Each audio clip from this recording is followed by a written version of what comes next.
पश्चिम बंगाल में ममता सरकार और चुनाव आयोग के बीच ठन गई है। एसआईआर प्रक्रिया को लेकर पहले से ही दोनों के बीच तनातनी देखी जा रही है और अब चुनाव आयोग के एक आदेश को लेकर ममता बनर्जी ने कड़ा रुख अपनाया है। उन्होंने चुनाव आयोग के फैसले को मानने से इनकार कर दिया है, जिसके बाद पश्चिम बंगाल से लेकर दिल्ली तक की सियासत में खलबली मच गई है।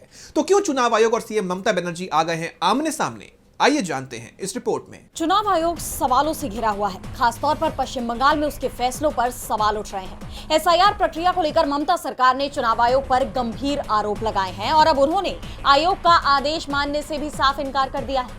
दरअसल चुनाव आयोग ने 4 अधिकारियों के खिलाफ एफआईआर दर्ज कर उन्हें सस्पेंड करने का निर्देश दिया, लेकिन मुख्यमंत्री ममता बनर्जी ने उसके इस फैसले की कड़ी निंदा की और आदेश पर अमल करने से इनकार कर दिया। यही नहीं, उन्होंने चुनाव आयोग पर भाजपा के बंधुआ मजदूर की तरह काम करने का भी आरोप लगाया है।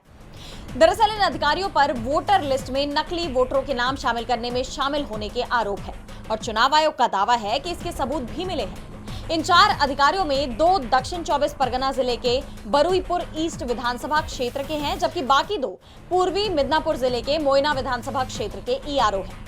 अब सवाल ये उठते हैं कि वोटिंग लिस्ट में हेरफेर के आरोप तो ममता सरकार भी लगा रही है।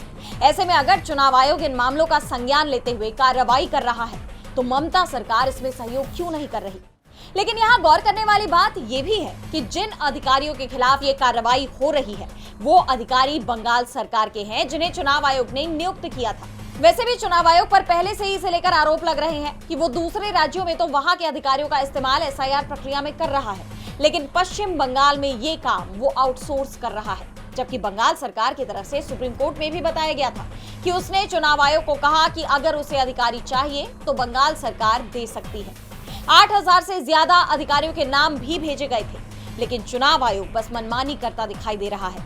और अब जिस तरह से 4 अधिकारियों पर एफआईआर दर्ज कराने के आदेश दिए गए हैं, उसके बाद चुनाव आयोग खुद ही उलझता दिख रहा है। डीबी लाइव वेस्ट बंगाल की रिपोर्ट।